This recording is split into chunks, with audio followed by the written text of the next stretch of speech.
All right, so welcome to this new series. All right, okay, yeah, come on in whenever you want. So thank you so much for joining in the I Am the Way tape group, practitioner tape group, as I've said, because we're looking at in the next, say, 10 weeks, I think it is, what we're looking at is the London work that Joel is sharing with us in tapes, in transcripts, in everything that we need to dive deeper into practicing and practitionership and teaching and demonstrating. And so that's great. I mean, yeah, at a certain point you come to the acceptance of the ideas and start to demonstrate them, and this is certainly it's like a speed up for that. That's why this is given, and the talks are exactly, say, right for that. That's why I initiated this with the help of Joel, of course. And so the setup is pretty much the same as you're used to, except that we listen to the London work talks. We will have a meditation too, and we will look a little bit more at the practitioner part of the tapes. So there's instruction for practitioners. There's a new message that we're really going to take a look at, and there's practicing to do. And this practicing, we started this in the last tape group meetings too, that we have a healing moment, in fact, before we start a meditation, by bringing the ones in that you think you want to, say, present or give to Spirit for healing, or for whatever idea you want to hand them over, because they're close to you, whether they are physically present or not. And so that's something that we will do too before we start meditating today. So you can see it as a circle. Say we are a circle of light. We are a circle who actually remember that what is given, and that was given as a remembrance of the true self that is within us, the kingdom that is within us. And so bringing that back to how are we going to come to a demonstration of this? This is always the thing. How do you demonstrate this? How do you? And then it's like we're going to really, welcome everyone. Great that you're here. Still, we all need to come in at a certain time. That's wonderful. If it would be a room, you just get in the back and you take a seat and you're gonna sit down. This is why I compare this with. So move a little closer. Yeah. So pull your stool up and come a little closer, or your seat. Come a little closer and so you can hear it well. You're completely part of this. So thank you so much for joining the I Am the Way tape group. That's really lovely. So the healing circle that I was talking about is in fact what is occurring. It's not something that we have to make or anything like this. No, this is really about the recognition of that is already taking place and is beautifully working. The more you give to it, the more you will receive, and this is really the great discovery, really, of a healing circle. So that is part of your practitionership. Now, practitionership, to make that sound a little different, is like you are in the practice of the infinite way. You are in the practice of the principles of healing. The healing principles shared by Joel. You are practicing that, and so in that sense, you are a practitioner. Now you can say like, but the practitioner heals and the practitioner does this and that, and it's like, no. There is no practitioner who is healing. There's never a practitioner who is healing. Joel says this many times too, but it is the discovery. It's in fact you offering that. You offer it to your brother, sure.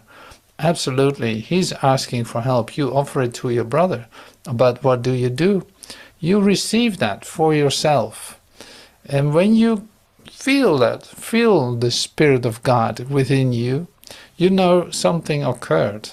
Like no doubt that everything is healed that is close to you. You might not directly see the result of that, but the result is anyway not, of your business, really. It's like you're the instrument. So there's no doing on your part. No, there's just extending.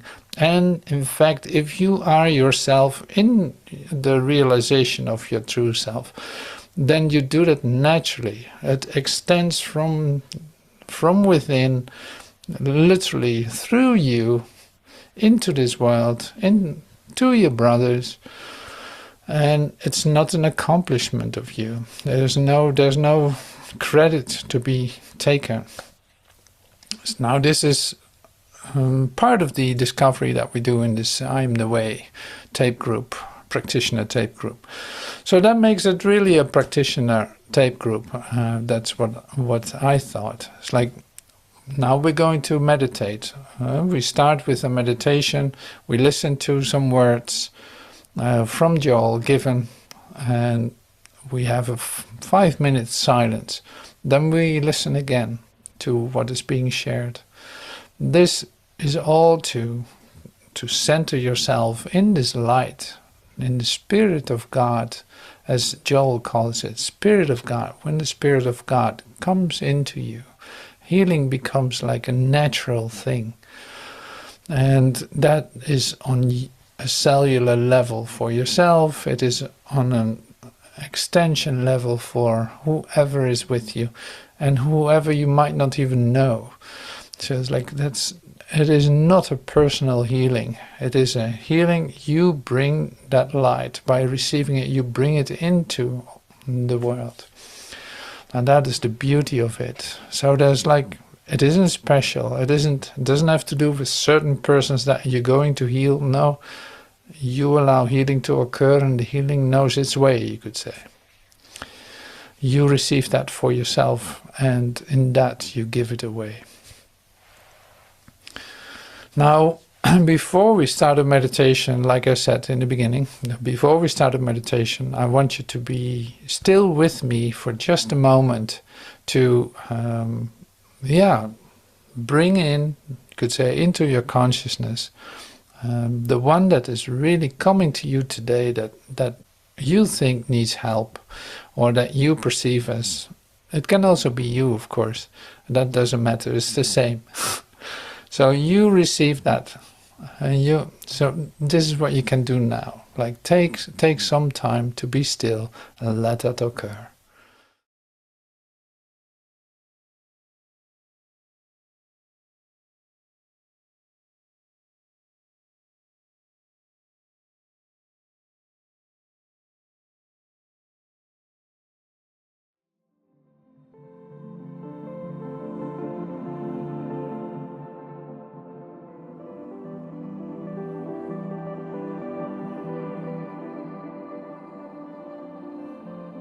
As the first light of truth breaks through into our consciousness, it finds enmity within us. A man's enemies are those of his own household, those of his own consciousness, because as the Spirit or the light of truth breaks into our consciousness, it must necessarily wipe out of us our human ideas. Many of these constitute what we feel is our good, and we find ourselves in rebellion against a very spiritual life that would break through. If we consciously knew this, there would be no battle, or it would be brief. However, we do not understand what is taking place. We do not realize that we are warring against the higher spiritual ideas and instincts which are coming into our consciousness and breaking up the old man.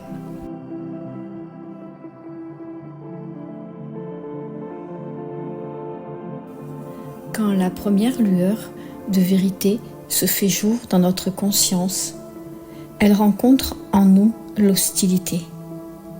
Les ennemis d'un homme sont ceux de sa propre maisonnée, parce qu'étant donné que l'esprit ou la lumière de la vérité pénètre dans notre conscience, cela doit nécessairement effacer en nous nos idées humaines.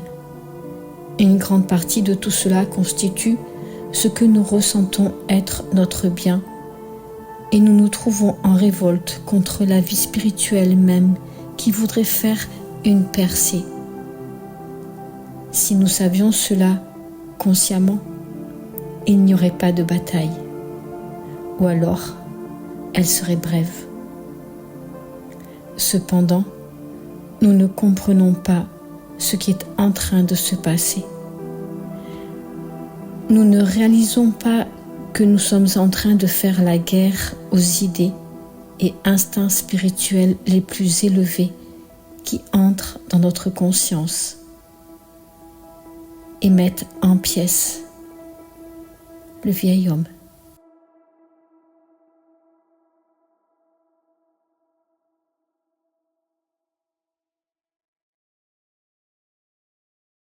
So thank you so much for joining in the meditation. And the music was like whatever you love, you are, which is a great inspiration. Whatever you love, you are. Because our love only recognizes itself, and that makes perfect sense. That makes perfect sense.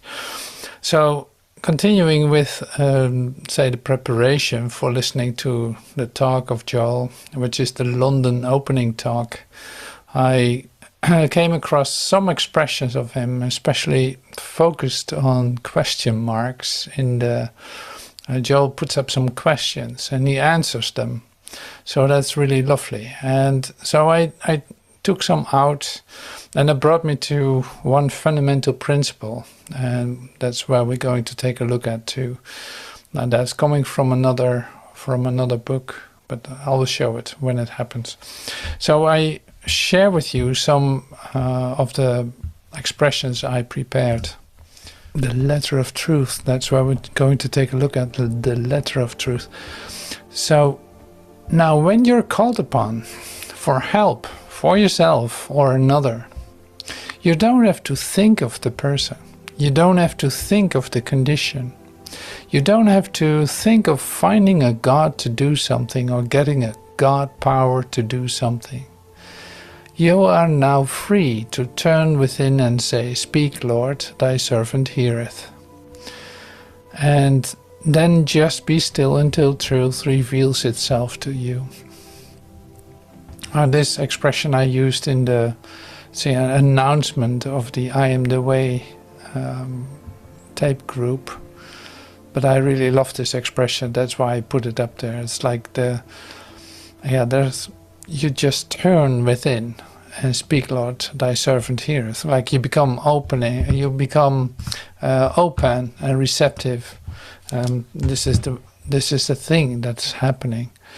So there's no magical power that's going to heal the sick and who knows what.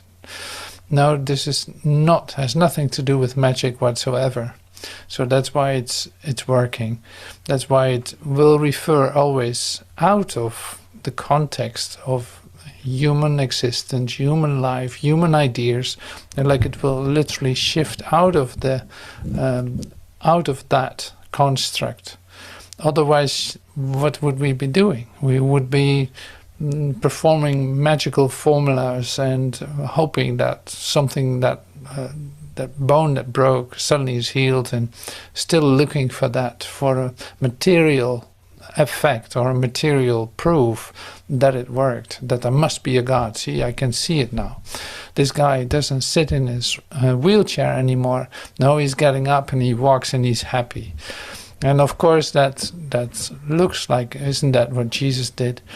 And it's like, yeah, no, that's not what he did. And it looks like it, sure, but that's not what he did.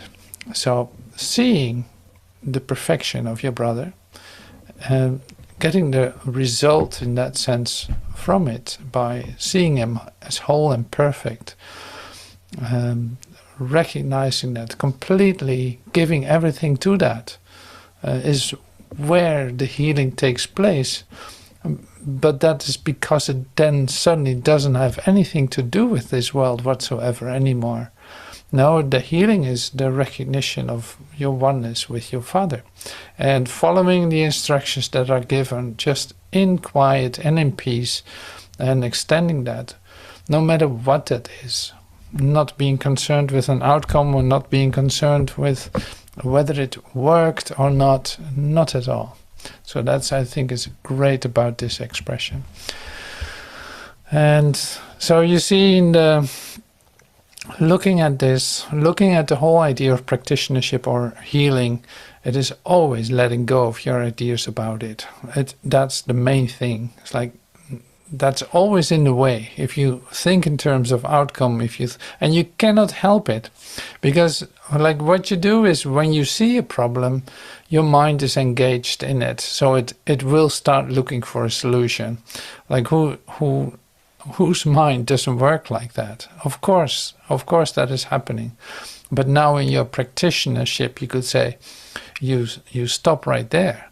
You're not going to continue to engage in the great ideas you're developing in order to fix it all.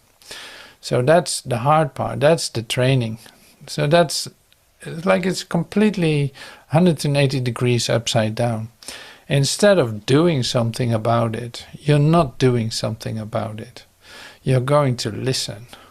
And yeah, that is our practice. We're going to listen, to be still and stay in our peace. And now, here it is. The Spirit of God. Like, I'm touched by the light that I feel within, confirming there's communication, there's healing going on. I'm remembering my Father. I'm remembering my home. I'm remembering that none of this is real. No matter how it is screaming, no matter how urgent it seems, none of it is real. That's where my healing occurs in that sense. That's where the healing occurs. I recognize this world has no power, has no effect, has none of these things. And this is the hard part, the hard part of healing, that you don't have to do anything. And that also there's not a God that's going to fix your dream or your illusion. He doesn't know about it, so how could he possibly heal it? Okay, quickly going forward. So truth is infinite. Joel says suddenly during the talk, truth is infinite. Now, how you're going to encompass it in your knowing that truth is infinite? How are you going to get infinity into your mind? And that should be like an impossibility. How do you do that? Therefore, prayer, which is a knowing of the truth, is an absolute silence, stillness, and receptivity. This is a bit of the same as what I was just sharing. It's like, how are you going to get infinity into your mind? Well, see, the mind certainly, the mind itself, when you engage in it, as you do with your meaningless thoughts, you could say, as you follow up on that what you've learned in the world, there's no infinity in that. There's only temporal ideas collected in your mind, in your human mind. You only think in terms of time, in terms of space, location, of all this, and that's like, it has nothing to do with reality. So that part of your mind is not going to be helpful in receiving and listening to the voice for God. That makes sense when I say it. So, like I said, the mind perceiving something, drawn to an image, trying to fix that image because that image isn't perfect. Now I know there's such thing as perfection, and I wanna bring the two together, the perfection and this image, and that's totally impossible. So that part of your mind that is connected to perception is not of help in healing. It literally is in the way of healing, of being aware that healing takes place as a recognition of your communication with Source. So that part, that's what Joel shares here, is like, how are you going to get infinity in your head, in your mind? Like, that's not going to happen unless you open your consciousness, you open your mind for something else. But then it already needs to be completely emptied out of all the possibilities that you see, all the instincts, all the ideas that you hold on to in your human survival mode. You hold on to all these ideas in order to survive, and here there's nothing that needs to survive, because literally the idea of infinity is in contrary to the idea of temporalness. So opening your mind, in fact you open your mind to being touched by infinity, or being in communication with infinity. That would be the way for it to come to you, to have that fully in your awareness, descending into your awareness, because it is already there. It is just that you think in terms of survival, in terms of adjusting, in terms of comparisons, and thinking that you know how to do things. Big mistake, but it can be corrected. So that's the cool part about it. Okay, so then why will it be impossible to outgrow the letter of truth and the principles that comprise the healing principles of the infinite way? Then why will it be impossible to outgrow the letter of truth and the principles that comprise the healing principles of the infinite way? When Joel poses a question like this, then it's like, okay, so the letter of truth, let me see, what was that again? Yeah, let's take a look at that first. Letter of truth. See, this is from Consciousness in Transition, Chapter 2, Teacher and Student. Letter of truth. Now, let us say that the teaching is composed of the letter of truth and the spirit of truth. The letter of truth has two parts. First, the nature of God and the relationship of God and man. And second, the nature of error and what to do about it.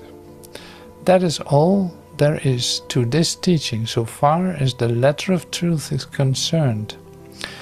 Now the spirit of truth, we saw this in the meditation too. So here we talk about the letter of truth and the spirit of truth. Now, the spirit of truth, now I'll come back to the question, I don't know how else to do it. It's like the spirit of truth. So you've all read about this, you have heard this 100 times. Now what is the spirit of truth? Being touched by the spirit of truth within you, like having that as an tachyon field of energy, like as an energy coming down into this, and feeling that and experiencing that, being open in consciousness to let that radiate through you could say, like letting that radiate. That is the spirit of truth. Now the letter of truth is the two aspects.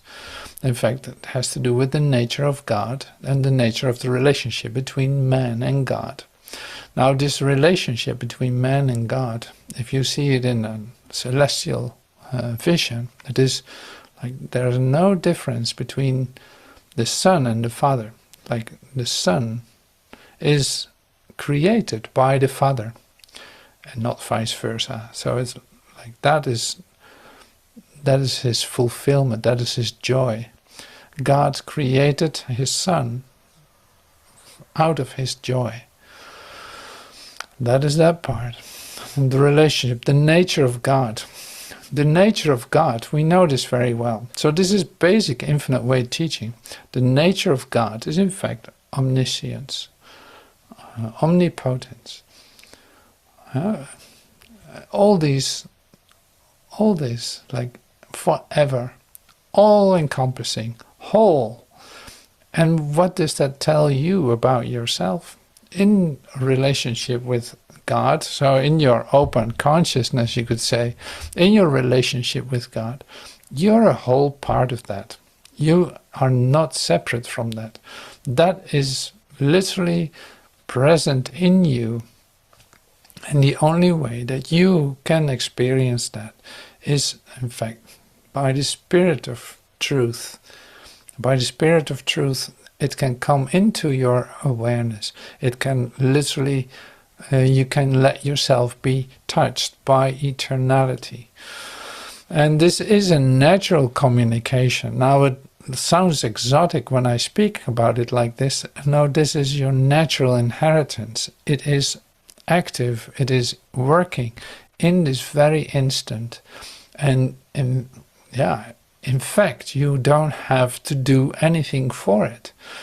But since you have an idea that you might have this idea that that you have to do something for it, Joel says, well, meditation, stillness, entering into a deep stillness, opening your consciousness, opening your mind, you could say, and releasing everything that you held on to as ideas, as habits, as things that you think are worth holding on to. You release that for just a moment in order to have your mind wide open and be able to listen to the voice of God and to feel the Spirit of truth within you. So these were like 3 principles that you see that Joel comes back in his talk all the time, and that you literally like need to know how that works, how that works out. So that's why I'm taking time to take a look at it, because it's easy to build your own idea about it. Letter of truth, oh yeah, I know what that is. Or Spirit of truth, oh yeah. That's, what was it? Oh yeah, no, I think I know, yeah. Like, no, you don't know. You don't know until it touches you, then you know. But up to that point, you're just holding on to ideas about it, to concepts, and that's not doing anything. So here, then why will it be impossible to outgrow the letter of truth that we were just looking at, and the principles that comprise the healing principles of the infinite way? Because it is by the means of this human knowing of truth, the correct principles of truth, that we develop the spiritual consciousness that receiveth the things of God. So we are developing it, but not realizing it. So it's developing, there's a development going on by considering these principles. See, this human knowing is in fact still not what it is. As you see here, it's like, because it is by the means of this human knowing of the truth, the correct principles of truth, that we develop the spiritual consciousness and receiveth the things of God. Well, you cannot receive that by the human knowing. In other words, until you can train yourself or else receive a divine inspiration or impartation to the effect that there is but one power, you will never have the 4-dimensional consciousness. See, there's another term, so I love to take a look at that too. But here there's a bit, this is very difficult to read. Like I do my best in expressing this, but it's very difficult to express because the confusion is like right around the corner, waiting for you to grab your mind and make something of it. And that is not so clear here. So let's take a look at that without this. So it's like there's nobody that has any kind of advantage by confusion. So the clarity that has come to me in my receiving this is that the human mind cannot come to this, right? So the human knowing is not really knowing. It's an intellectual intellectual idea that you form around it. So that can come close to knowing, but it isn't knowing. So in the development we use it still, because we use words, right? I'm speaking words now too to express something. So that's all right. But to come to the point where actually you see, now I come to a place where my understanding completely fails. But I come into an experience of knowing that I actually have it be imparted in me, what it means. So that's why it's like, it is forgiving. This is forgiving. Your willingness to discover this, your dedication to discover this, your exploration to go to the edges of what you actually get from it, or what you think it might understand, and still asking and still be open to experience something else will bring you there. This is what Joel says. So you cannot come to it with your human understanding, because understanding is not what knowledge is. Knowledge is in a different realm altogether, and that's the realm that goes beyond perception, that goes beyond the three-dimensional world. That's why we talk about the fourth dimension. Now, if you don't know this exactly how this is, that's all right.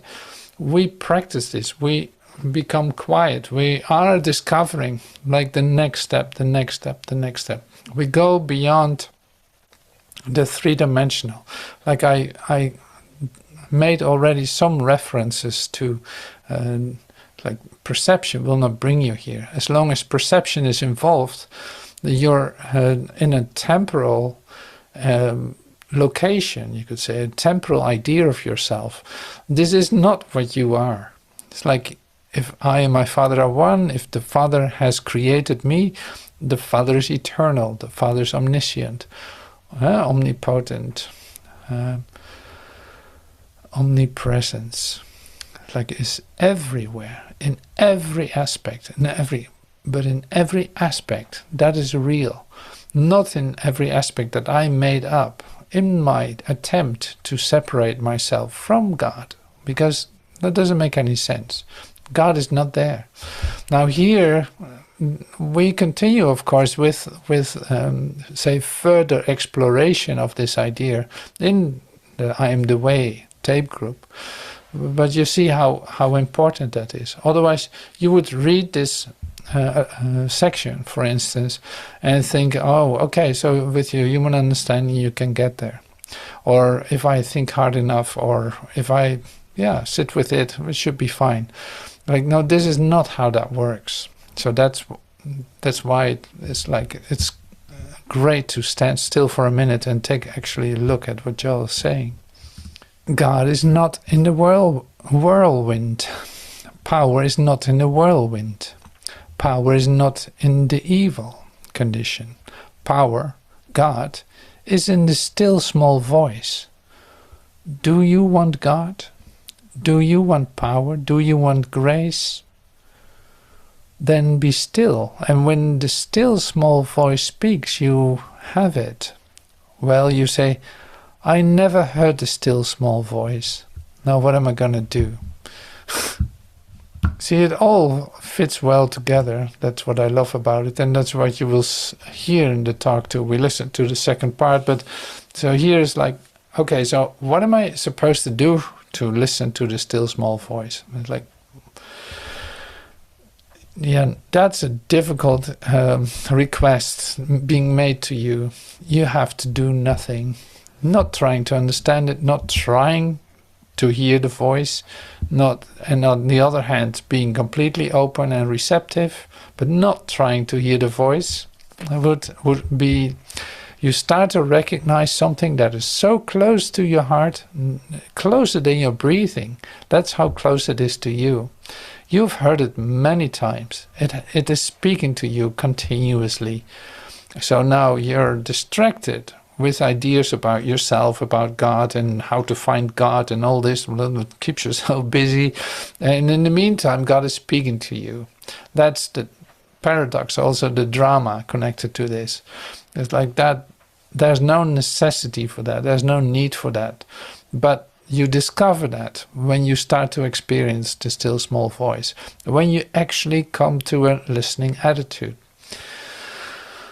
So if you're still so occupied with all the things you think about spirituality, about Joel and how great Joel is and all this, it's like all that has nothing to do with listening to the still small voice. I'm happy that you like Joel, and that's wonderful that you listen to him. But in the end, it comes down to you receiving this for yourself. It is an individual responsibility to do that. And there's only one who can come to hear this still small voice, and that is you. This is about no one else. This is about you. So I love that. I am the way. So repeat after me. I am the way. Like literally, yes, I am the way. If it doesn't come from me, it doesn't come from anywhere. Like literally, like you're the only voice, you're the only hands, the only eyes, the only tongue that can be speaking the truth. It's like this is the occurrence that is taking place right here. That is the practitioner part of this meeting. So I'm really happy that you decided to join in or listen to this. It's really wonderful. And we're going to listen to Joel because we need time to do that too. So here's the first talk, London talk. He was many times in London, but this time it's in 1963. He's opening the talk.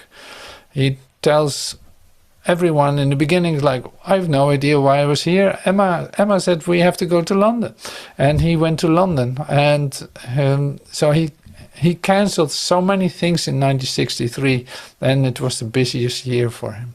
So he cancelled all the talks in the beginning of, in the beginning of the first half year of 63. He cancelled everything that he had planned. And still, he was busy as can be. So now he ends up in London.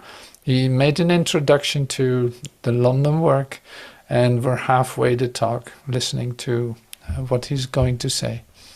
Eye of God, the companionship of God.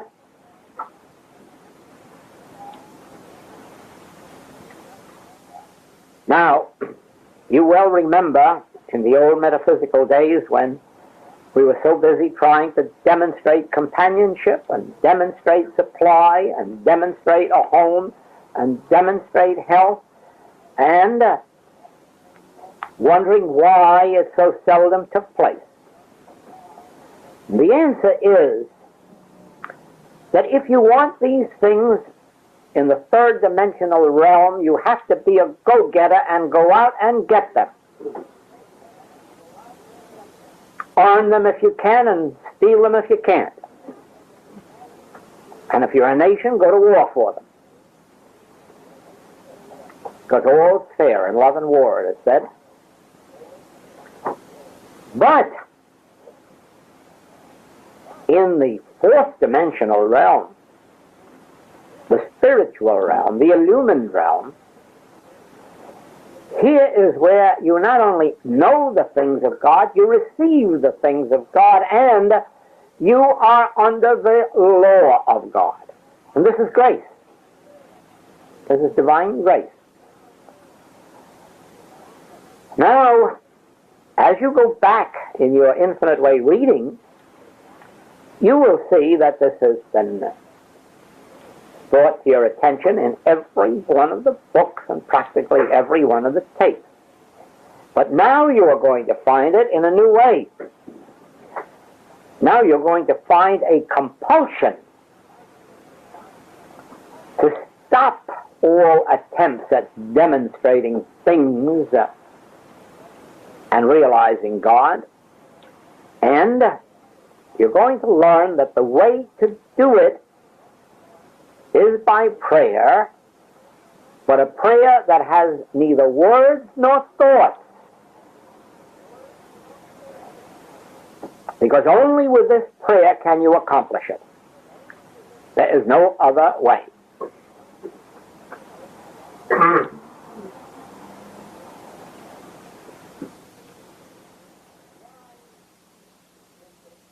Why is this true?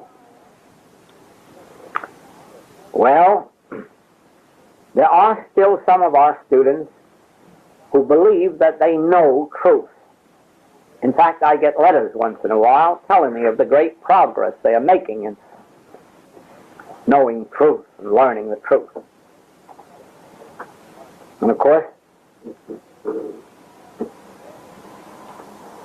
if ever there is an impossibility, it is that anyone knows any truth. You may know some truth about the truth, you may know some things and statements about the truth, but the truth you cannot know. And why? Truth is infinite. So how are you going to encompass it in your knowing? How are you going to get infinity into your mind?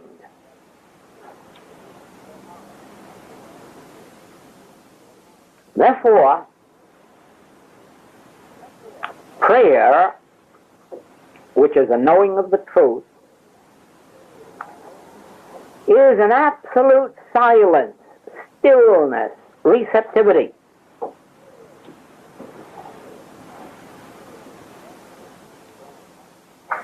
Then when that deep breath comes, a click or a message, truth has revealed itself to you.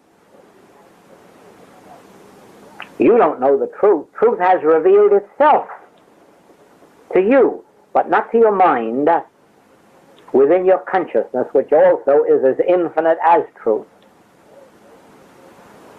There's a difference between knowing with your mind and knowing with your consciousness.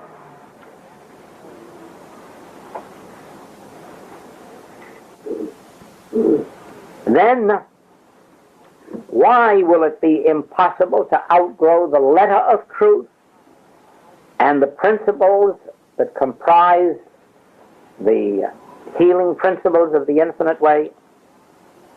Because it is by the means of this human knowing of the truth, the correct principles of truth, that we develop the spiritual consciousness that receiveth the things of God.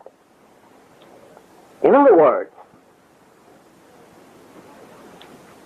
until you can train yourself, or else receive a divine inspiration or impartation, to the effect that there is but one power, you never will have the fourth dimensional consciousness.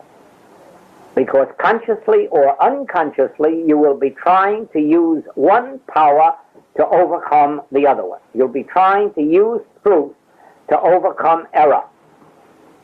And in that way, you never can enter the fourth dimensional consciousness. Because there is no truth in that whole procedure. Since there is but one power, God being infinite power, there are no powers to be overcome. Therefore, you would be dealing entirely with a mythological proposition or a dream. The attempt to use truth to overcome error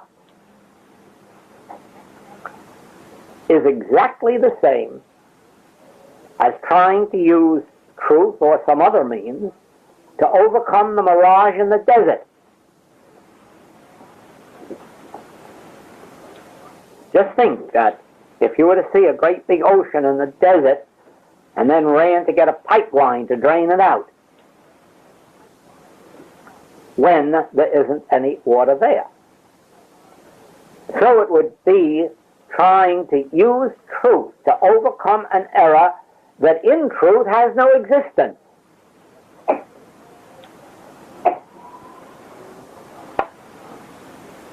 In the same way,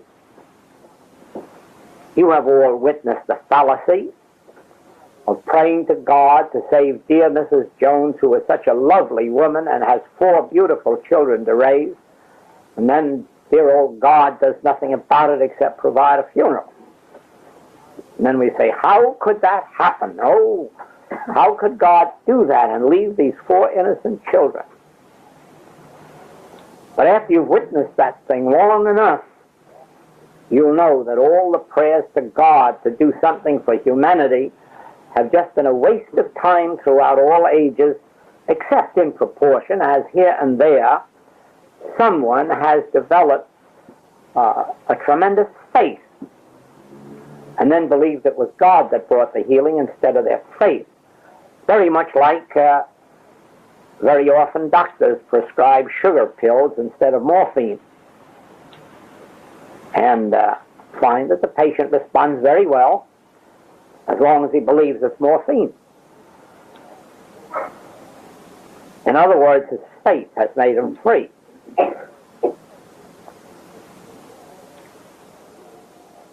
So, you will discover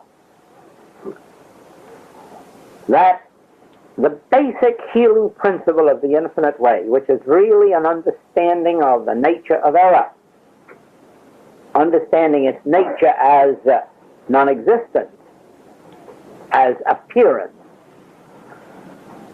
as universal belief, as a belief in two powers.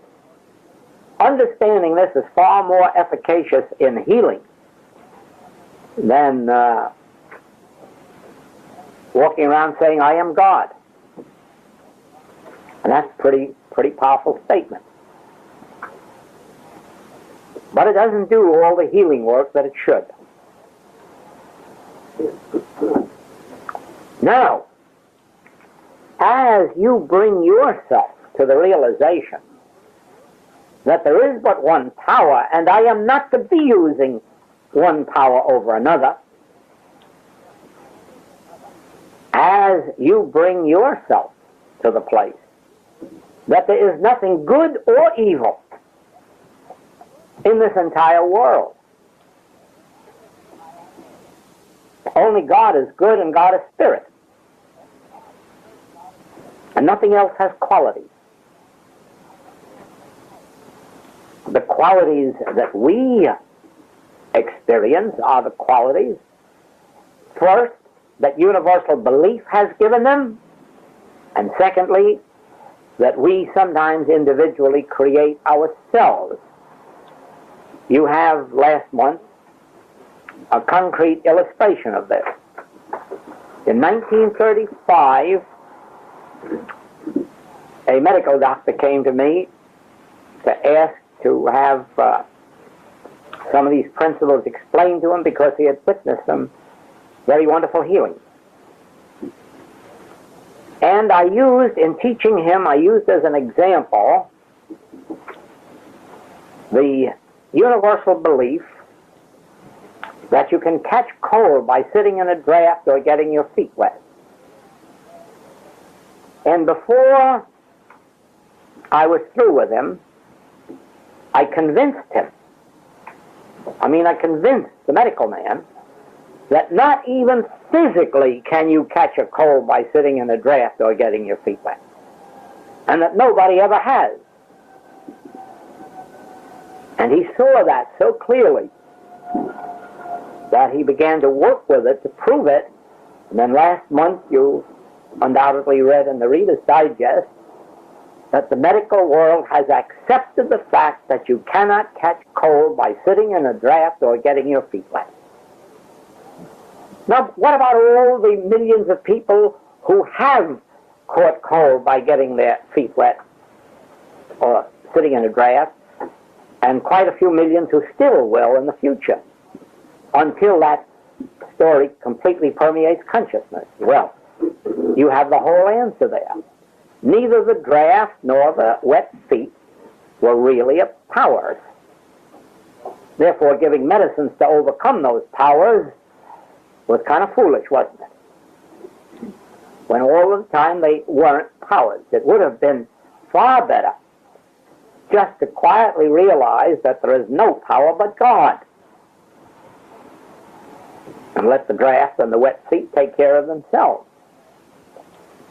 And from now on, that is exactly what the medical profession will have to do. They will have to tell their patients, you do not catch cold by getting your feet wet or sitting in a draft, so you might as well know that they are not power. Well, then we'll have to charge them for using our copyrighted material. But you see that eventually Just as we, in our practice, we are proving that germs are not power, disease germs. We are proving that many conditions of health, ill health, are not power. So will Materia Medica eventually have to do the same thing. Because they aren't power. They are only power where power is given to them. Just as sitting in a draft or getting your feet wet did actually cause cold. Not the wet feet, not the draft, but accepting the universal belief in their power. The power they didn't have, as is now announced. Therefore, it was placing a power where it did not exist. So it is that in metaphysics, people have suffered burns and found that with the right metaphysical treatment, they were quickly healed, freed of pain, and even had scars removed. Oh, I don't have to recount to you the history of spiritual healing. You know it as well as I do. But why I am bringing it up is to convince you that the power never was in the condition. The power was never in the disease.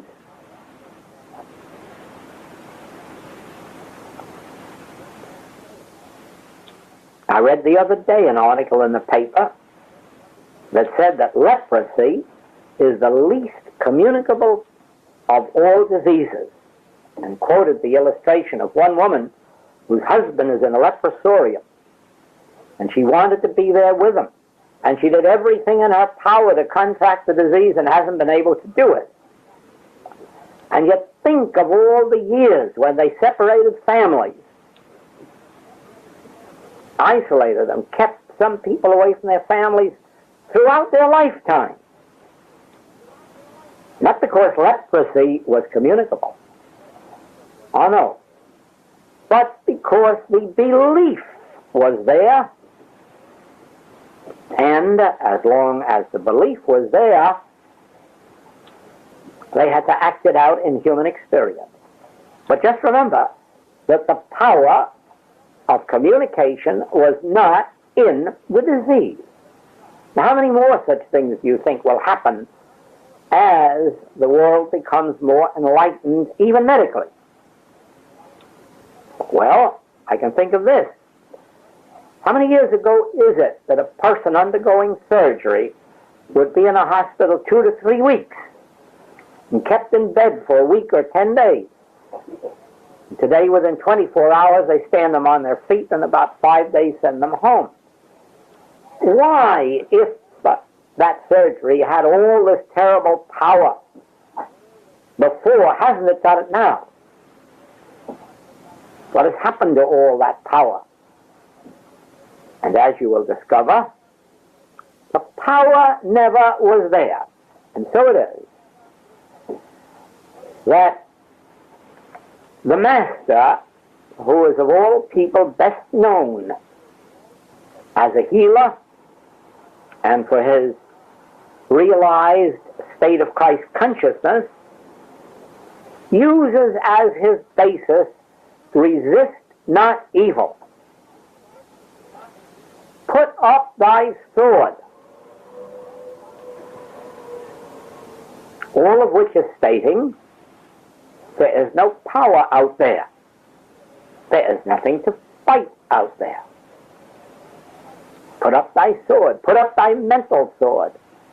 Resist not evil. There is neither good nor bad, but thinking makes it so.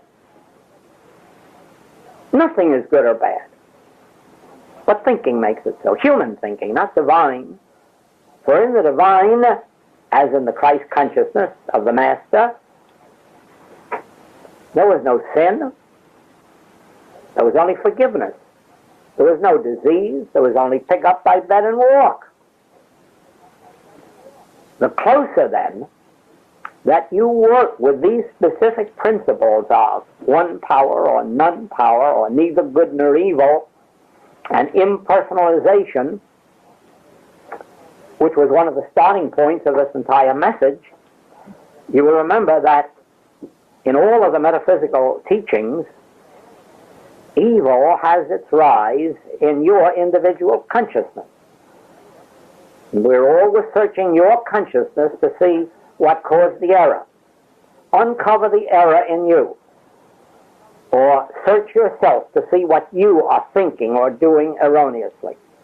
And you see, the very first revelation that I had on healing work was that not one of the teachings was true, because no error has its rise in your consciousness. I do not care what error you are expressing. It did not originate within you, and it can't be healed within you. You must lay the axe at the root. And the root of all evil is the universal belief in two powers, what Paul called the carnal mind, the mind of good and evil. When you lay the axe at the root, you don't have to treat a person.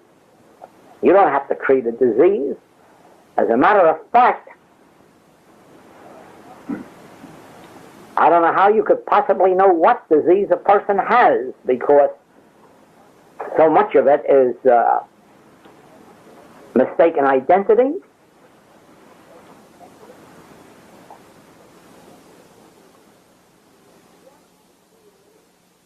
Once you can experience an understanding of these principles, that all evil is impersonal, that it does not have its rise in any individual, you will begin to have the secret of healing work, because you will not attach the sin, the disease, the wrong thinking, or anything to that individual.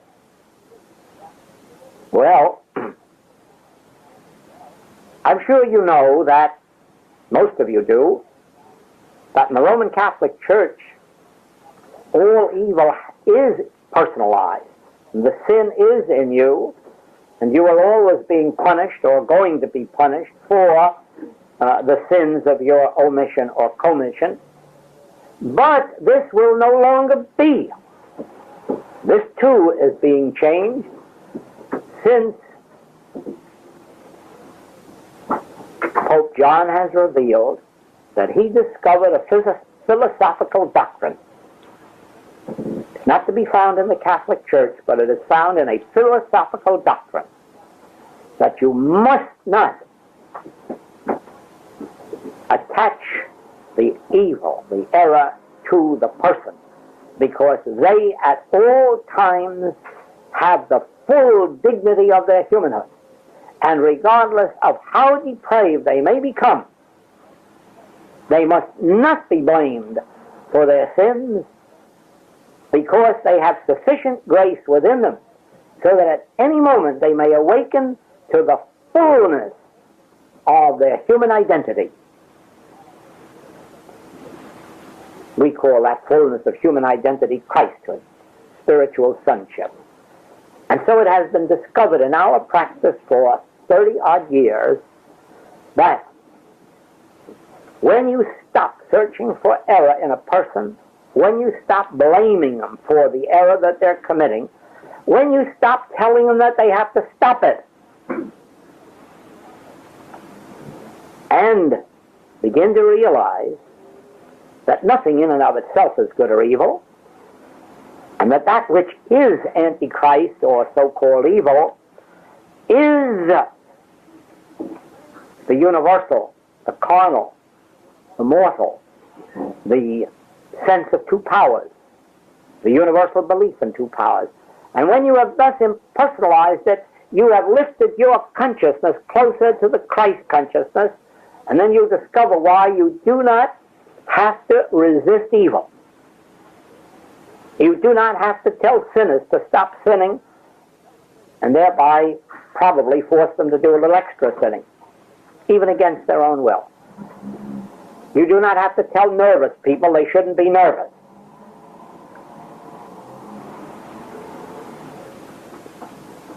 Of course not. Resist not evil. Now,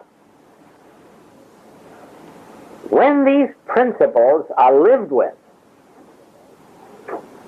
until they lift you out of the consciousness that fears two powers, or fears a negative power, or even thinks of using a good power to overcome a bad power, when you are lifted to that consciousness, you will discover the prayer that is without words and thoughts, because now, when you're called upon for help for yourself or another, you don't have to think of the person, you don't have to think of the condition, you don't have to think of finding a God to do something or getting a God power to do something. You are now free to turn within and say, "Speak, Lord, thy servant heareth," and then just be still until truth reveals itself to you. It may voice it. When he utters his voice, the earth melteth. Not when you declare a lot of truth, not when you deny error, not when you affirm truth. When he utters his voice. Then again, God is not in the whirlwind. Power is not in the whirlwind. Power is not in the evil condition. Power, God, is in the still small voice.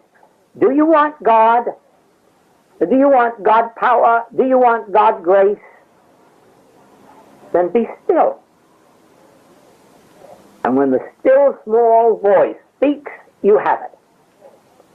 Well, you say, "I have never heard the still small voice." Well, perhaps you haven't set aside 8 hours a day for trying for a few years. Try a program of 8 hours a day of listening for a few years and see if it won't happen. Where are you going to get those 8 hours? A couple hours less sleep, a couple hours less television, a couple of hours less this, a couple hours less that, and first thing you know, you've got 8 hours all added up. Everybody has them. Everybody has 24 hours. The most people need for work is 8 or 9 or 10. The most we need for sleep is 6 or 7 or 8. What do we do with all the rest? Well, whatever we do, let's stop doing it. One of the ways of wasting time in the infinite way is with some of our do-gooders who are out to save the world before they have had the realization themselves.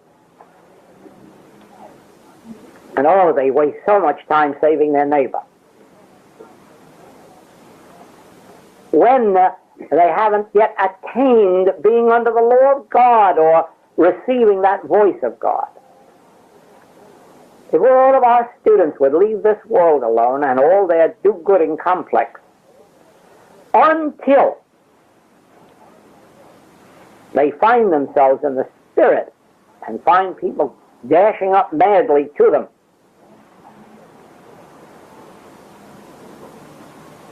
an experience which we just learned about today.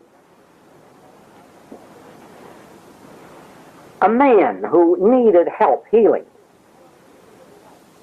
heard in his inner self a name and a city. He didn't know the name and he didn't know the, well, he knew the city, but he didn't know the name, didn't know the identity, but he looked them up. When he called the man, sure enough, he was a practitioner. But this man who heard the name didn't know it. Evidently, he had some degree of listening in his soul. When the need was there, the still small voice told him where to go for help, and he received help. This happens many, many, many times, that people are directed to us either by hearing a name or being told about it. Or as one lady wrote in today's mail, that she is a very sincere student of the Infinite Way, having found her first copy in a trash can somebody had thrown away. Well, that's a divine leading. She must have been listening in order to be led there and to see it, because you know you could go to a trash can and it could be there and you wouldn't see it. There has to be a degree of listening, of inner seeing. For this reason then, let us never forget, the more we work with these specific principles, the more we remember them consciously, the more we apply them in every circumstance of our experience, the greater we are developing our consciousness. Then when our consciousness is developed, we go within, and then the Spirit does the work. Then you really know what it means to be able to say that I don't know how to heal. I don't know how healing takes place. I, in particular, many of our students, do know the principles that will develop the healing consciousness. But after you've got the healing consciousness, you have no idea of how healing takes place. At least I haven't met anyone yet who knew how it takes place, and certainly I don't. It's a complete mystery how it is that I or someone else can just close their eyes and be still, and then all of a sudden pains vanish, sins vanish, false appetites vanish, lives are changed, and we witness that constantly, so we know it happens. But what takes place on that inner plane, we don't know. One thing we do know is this: we know why very often healings do not take place. And I mean when it is not the fault of the practitioner, when it is not a practitioner who is prematurely practicing. We do know this, that we are really not healers. What happens when we are in the inner stillness is that the presence or grace of God is realized. And it does the work, whatever is necessary. But many who come to us do not come for a realization of God.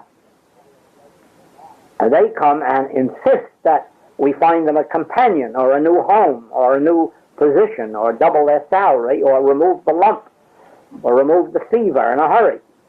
And we speak of the kingdom of God, and we're told we'll come to that later, after the supply has been demonstrated, or after the new home has been demonstrated, or the new husband or wife, whatever it may be. And in states of consciousness of that kind, healing is difficult and sometimes impossible. And the sad thing is that many people do not realize that they are that very state of consciousness. They very honestly believe they are seeking the kingdom of God, when if you were to tell them that, well, now, you know, you may not get this healing, very quickly they discover that they weren't interested either in the kingdom of God. And so it is that consciously and sometimes unconsciously, we really believe that we are on the spiritual path when we are only seeking to use the Spirit for some purpose. Now, you know how many times it is referred to in our writings and lessons that God is not a servant. And I think that if our students would remember that sentence often when they are turning to the Father, remember that God is not a servant, and jack themselves up and see if subconsciously they really weren't going in and asking God to do them a favor or bring about this healing or in some other wise be a servant. Whereas on the spiritual path there is but one attitude: we are servants of God. Now, the closer one becomes to being a master, the more a servant they are. And this you will very quickly discover, as many of our practitioners have, that the closer they got to a good healing consciousness, the less time they had for themselves, for their families, for their friends, for their amusements, their entertainments, the more time they were the servants of their patients, day and night and night and day. And those who have become teachers, and we have some very successful ones, are learning also. They are not only servants of their students, but they're becoming dividend payers for the airways and hotels. Oh yes, you begin to undertake to support all of the airlines and hotels and restaurants once you get onto this path too.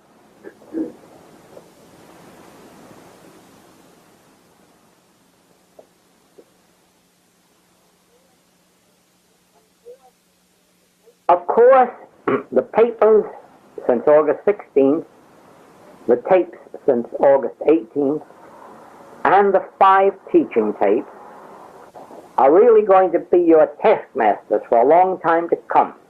They are deep, every one of them, I can assure you. They are very deep. And hearing them once or twice or thrice is really not even going to crack the surface. It's going to mean hard work with those, because they also develop consciousness. They also lead to this higher consciousness and bring you to the actual experience.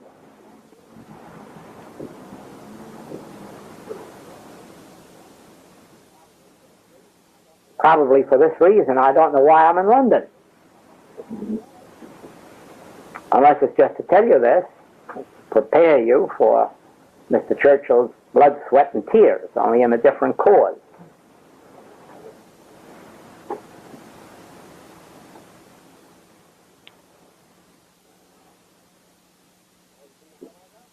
It may be, however,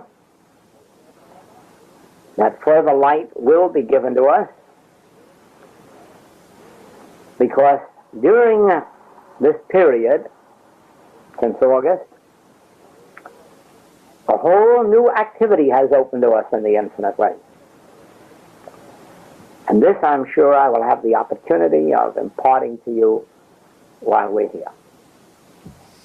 All right, this is the introduction to the London work.